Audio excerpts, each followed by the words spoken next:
वृंदावन बिहारी लाल के, भागवत भगवान के, कंद भगवान की जय हो।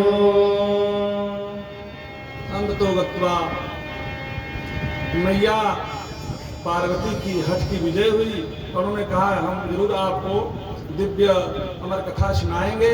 और वहाँ वहीं ले गए।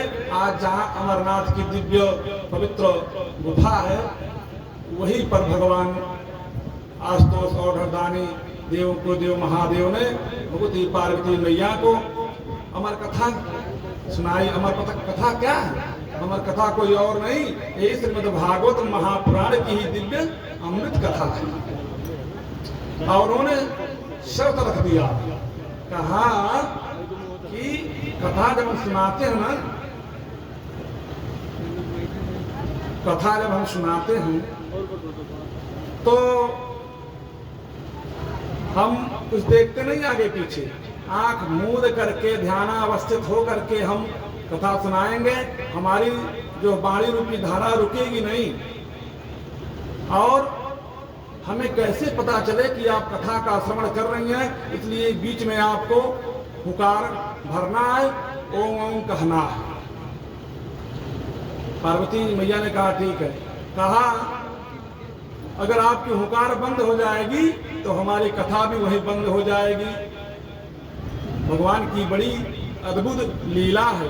ये कथा वही हो रही है जहाँ उस शुक का जो है मृतप्राय अंडा जो है वहीं बगल में पड़ा हुआ है। सप्ताह यज्ञ न कलोपनम, तो साप्ताहिक कथा प्रारंभ हुआ। एक दिन की कथा हुई, अंडे में प्राण आ गए महाराज। दूसरे दिन की कथा संपन्न हुई और अंडा फूट गया।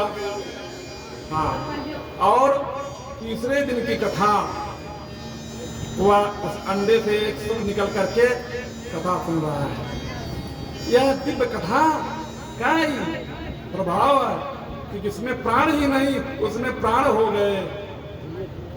और जब चौथे दिन की कथा हुई, चौथे दिन भगवान के बाल्यकाल के दसम स्कंद की कथा चल रही थी।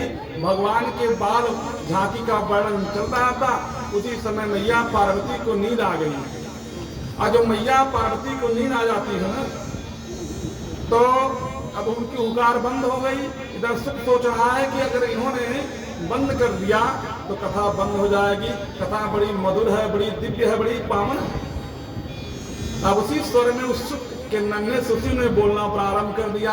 इधर तो मैया सो गई, लेकिन उस नन्हे शिशु ने जो है चौथे दिन से आगे हुकार भर करके उसने संपूर्ण कथा को सुन लिया।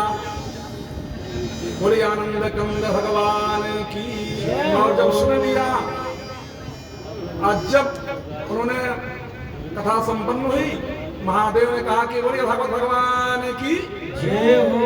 उनकी नींद खुल गई। कहा देवी भागवत सुनी ना आपने, दिव्य अमर कथा सुनी? कहा स्वामी ऐसी ऐसी बात है, जब आप भगवान की बाल लीला का वर्णन कर रहे थे, उसका निरूपण कर रहे थे, तभी हमें नींद आ गई। कहा कि कथा किसने सुना? पीछे देखते नन्हा सा छोटा सा सुख है, वही सुख सुन रहा है।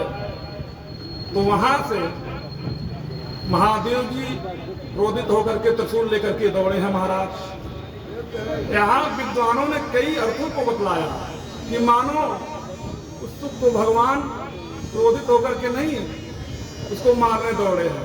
उस सुख को जहाँ पहुँचाना है वहाँ पहुँचाने के लिए भगवान उसके पीछे लगे कि जाएगा यहाँ से वहाँ पहुँचेगा। इस प्रकार से और वहां से प्रभु जब चले तो वह सुख भी भागा। और किसी विद्वान ने कहा कि नहीं, और वास्तव में वस्तुतः शास्त्रों में भी बताया गया।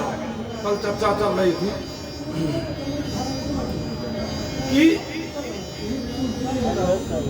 कल चर्चा यह चल रही थी